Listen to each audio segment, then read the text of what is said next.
Next day. இன்றைக்கு இடியப்பக்காரன் சீக்கிரமா போயிட்டாங்க. ஒரு நாளைக்கு அம்பு ஓமாடா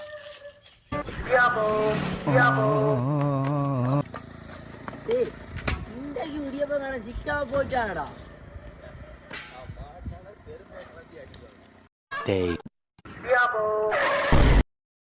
எங்க நான் குளிப்பம் வந்து போனேன். உங்களை யாமந்த எனக்கு சரி அண்ணா 100 ரூபாய் இடியப்பம் தாங்க மச்சான். 100 ரூபாய் இடியப்பம் மாண்டு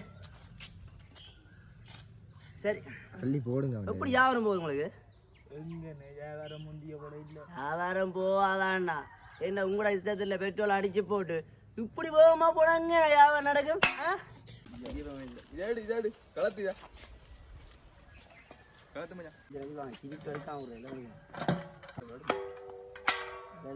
பழக்கி